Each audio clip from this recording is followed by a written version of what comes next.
Days ago. I, stay-at-home mom with 3, was in the midst of doing laundry when my husband, breadwinner, works as a pilot, asked if I could iron his uniform before his shift. I didn't say yes because I was busy, laundry then kids' homework then cooking etc. I said I may not find the time to do it. He turned around and walked away completely ignoring what I was saying. An hour later, he came downstairs freaking out asking why I didn't iron his uniform when he asked me to. I told him I was busy and reminded him of how I didn't say yes to his request. He blew up saying that I obviously don't care about him displaying professionalism at work. It's just a uniform? It's not like it was dirty, just needed some ironing. He lectured me about how his work is important and although I'm a stay-at-home mom I still should make his job a priority. He decided to miss his shift as a way to teach me a lesson and show me how my lack of cooperation and my refusal to help him out could affect the money that keeps coming in. I called him insane for missing the shift, and he got offended and called me a hypocrite for calling him insane and acting all surprised when it was me who caused this situation to happen. I mean, I could have taken some time off doing my chores to iron his uniform, but still thought his reaction was a bit much. Am I the idiot? For those asking why he didn't iron the uniform himself? Because I'm the one who usually do the ironing and he said it's on the list of my house chores list, which is true, but I don't give it priority like other chores like homework or laundry. For me, anytime an adult says they are/want to teach a lesson to another adult is a massive red flag and just cause to distance yourself away from them, if not to leave altogether. It betrays a manipulative mindset where they think they have the right to try and control other people's actions. Not the idiot. I certainly hope your husband is not a commercial pilot because I would be worried to fly on a plane piloted by a 6-year-old. Does he throw a tantrum when he can't take off due to fog? Does he yell at the tower when he doesn't get to pull into his favorite gate? He does not sound like a capable human being if he can't go to work because his uniform is wrinkly. His reaction is out of proportion to the situation. Not the idiot. If he had time to lecture you, he had time to iron his own uniform. And OP, this is not okay. His behavior was emotionally abusive and also financially abusive.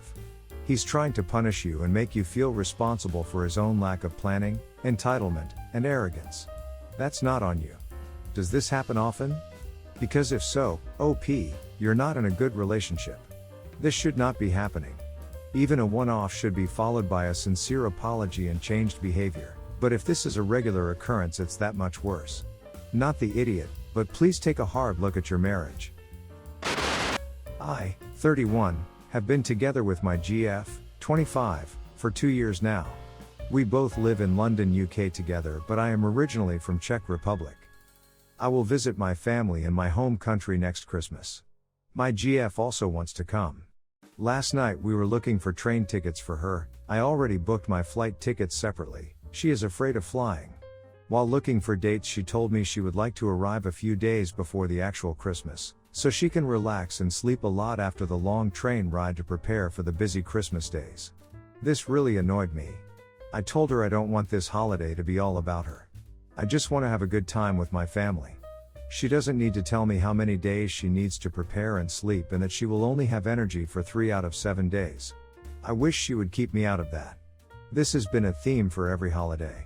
She is often tired after a social activity and needs to have a day rest in between. I feel super limited by that. I just want to have a good time, not a GF who is always tired. My family also thinks it's weird that she sleeps long and sometimes skips an activity when we visit, to do something on her own. But now she is upset with me. She told me she is reconsidering coming at all for Christmas. She says I make her feel like she is not allowed to take up space. That it will only be a fun and conflict-free holiday if she pretends she has more energy than she has. And yeah, it's true that I sometimes want her to just bear with it. I am also tired sometimes and I don't let that limit my life. Is it so weird that I just want a peaceful holiday and her to leave me out of comments that she is tired and wants to rest? You are the idiot. Are you listening to how you're talking about this? At least you have a GF willing to come to another country, who is afraid of flying but will still make other arrangements just to come, I might add, to spend time with you and your family. You don't want to hear about how she has to rest? Social events take a lot out of people, some more than others, depending on how quickly you recharge. Cut the girl a break, she sounds lovely. You should be riding the damn train with her. I always need rest/down days, Or I can't travel. I've had chronic fatigue since my teens. She might need a checkup if she needs total sleep days. I needed total sleep days, too, and missed 50% of events just so I could attend the other 50%. It's not for you to be her energy manager. You don't get to decide what days she's not tired or what functions she'll have the energy to attend. Dates an introvert. Complains that the introvert communicates their needs about resting and recharging during social seasons. Would rather not spend time together than have to accommodate basic needs. You hit the jackpot. You have a person who openly communicates their needs like an adult. Don't be an idiot and throw that away. Listen. You're the idiot. Get on her level. Mine and my husband's nephew, biologically his nephew, is the middle of 3 kids and has sensory processing disorder. This impacts how he eats. His diet is far more strict and limited than others in the family, and rarely does he get to eat a full meal outside of his home because most people will just expect him to eat whatever they are willing to provide. My husband and I, with the help of my husband's sister and BIL, have always made sure he has a meal when we host a family dinner. We even went out and bought dividing plates so he could have a safe meal, since he cannot eat food that touches each other. Typically 2 dinners will be made. One that everyone else will enjoy and that tends to be popular, and then one with his safe foods. My SIL and her husband have always been so happy to have someone in the family who wants to make their son feel important enough to include in that way. And to make him feel less strange because his parents have to bring snacks for him to other people's houses normally. Not all of the family has been understanding of nephew. DH's other sister, SIL mentioned in the title, has commented that nephew is coddled and he should be eating healthier and more expansively than he does, and that her sister and BIL are letting the kids rule the roost. Their other 2 kids do not eat the same as nephew. They have larger diets that are more in line with what she thinks he should be eating, and I have pointed that out to her before, but she thinks her nephew is just as capable as his siblings. Sil and MIL, the last time we hosted, complained that nephew had such a full meal made for him when they also had a full meal made for them. My husband told them he deserves a full meal. They said if he could get noodles, they should be able to get them too. I replied that we only made enough for nephew. They told me they wanted noodles. Nephew was upset, so my husband told his mom and sister to knock it off. They suggested we should take the noodles from nephew and give it to them. My husband said they could leave if they kept it up. After dinner I told them they were not getting nephew's safe foods and that everything provided in their meal was their preference, so why were they acting like that? They said it was rude to provide food at a dinner party that not all of the guests can eat. I said they don't mind doing that every time nephew eats at their house. They told me it was different. I told them to accept the food we provided for them or they didn't need to come, but I wouldn't take from nephew to give to them. They said I was a rude host and inappropriate. My husband made them leave. Am I the idiot for this? You are so unbelievably not the idiot in this situation. Good on you and your husband for being good human beings. I can't believe there are people who would act so childishly. I'm so happy that your nephew has people in his corner. Don't stop fighting for him. Not the idiot. Next time you host, let the guests know beforehand that you are having 2 menus, the regular thing and the safe food, but do not label them as such, and ask each guest, or just Mill and SIL, to choose their preferred meal.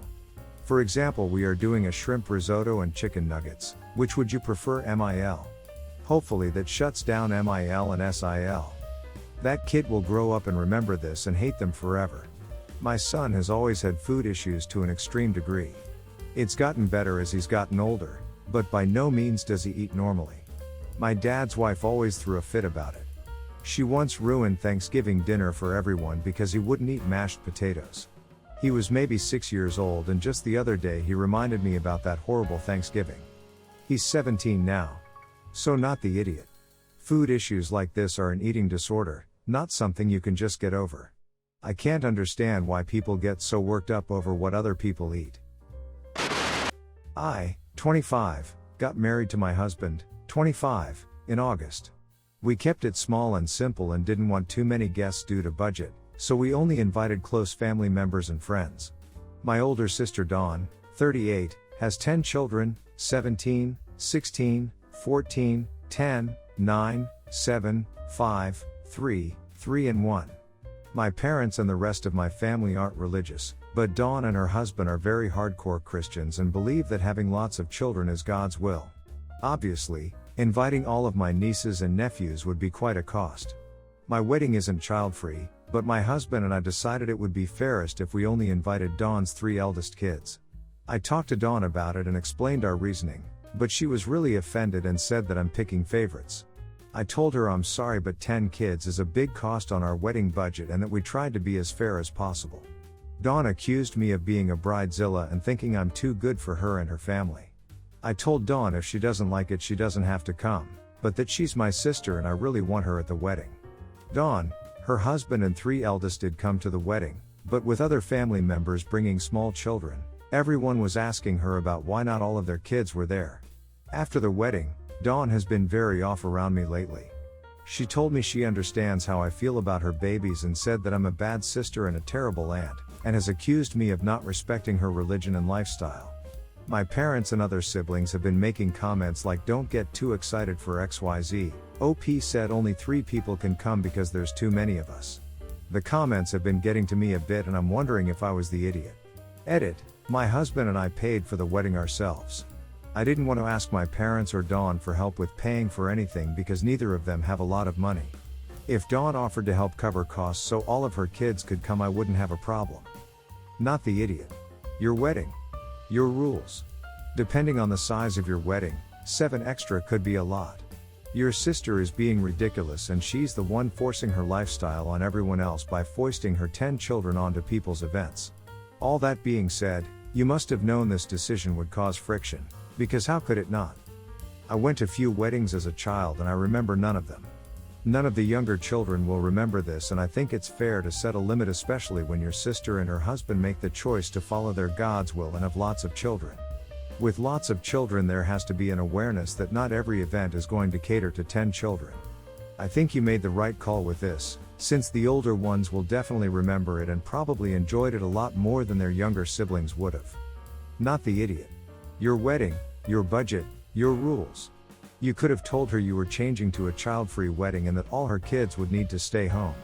How would she have taken that, I wonder? As for other family members kicking in their 2 cents, ask sincerely why it mattered to them, since they weren't directly affected. So I, 25, work in a pretty big office in a big city. The floor I work on is specifically for a branch of the company, so there's only a dozen people on that floor. I bring my lunch every day because most of the time I don't have time to get up and get food for myself. One of my favorite foods is strawberries and I eat them all the time. About a week ago a woman I'll call Jane, 47, started working in the room about 7 doors down from me. A couple days ago I pulled out my lunch and started munching on my strawberries while trying to type an email. Jane knocks on my door and asks me what the hell I'm doing. She says this in a very high pissed tone, so I'm taken aback and all I can murmur out is a small what before she starts yelling at me. She goes on about how I should know she's allergic and that even smelling strawberries can cause her a severe reaction. I cough on my strawberry and rush to put it back in its container and she gets even angrier that I didn't already know. I apologize and put my food back in my lunchbox, then put it in the drawer of my desk. The next day I go to my supervisor, I'll call Derek, to talk about the situation and ask if we could maybe put a sign up at the entrance of our office floor that tells us what allergies our coworkers have, that way we can avoid mistakes that happen the day before. He looks at me confused and asks what I'm talking about. I explain what happened the day before and he sighs and explains to me that Jane has no proven documentation about her allergy and didn't put it on any allergies on the employee information sheet when she was employed. I sigh with relief and ask if it's okay I bring my strawberries the next day and he says it's perfectly fine. So the next day I brought my strawberries and Jane goes off on me as I open my lunch and claims I'm trying to kill her. She says this loud enough all of my other coworkers gather around my door and see what's going on. Jane storms out and about half of my coworkers tell me I'm an idiot for doing that to her and walk out with her. The other half sits there and tells me it's fine and that she did the same thing to them but with different foods, examples, carrots, beans, avocado, etc. I'm getting a lot of angry emails calling me an idiot and I feel horrible, but some of my coworkers are saying I did nothing wrong. Am I the idiot? Not the idiot. If she's done this to other coworkers about other foods, I'm willing to bet she either just doesn't like the smell or she likes the drama and attention. There's no allergy involved, or she would have documentation. Anytime you need accommodation at work for your health, You have to provide documentation. Ask your supervisor if they can send out an email to everyone saying that any allergies must be registered with the workplace if accommodations are needed. Hopefully that will stop the emails and hate. Also let them know that this person shouted at you again for just eating your lunch. Jane sounds like an attention-seeking drama queen. Even if she actually were allergic, she didn't have to be so obnoxious about it when you clearly weren't aware. She had the opportunity to make it known in her paperwork and did not. Your supervisor gave you the okay, plus the other foods she claims to be allergic to. It doesn't add up, and it's odd that about half the office supports her. Maybe they're intimidated? Watch your back, she sounds a little unstable. Not the idiot, and sorting out this drama ASAP should not be your problem. Insist that the company, your supervisor, HR, somebody, straighten out what Jane's health issues are and negotiate any health accommodations needed. Then they should relay that info back out to anyone affected in the office. You should not have to do anything at all except follow directives from your bosses, which you did. This situation sounds bizarre and confusing.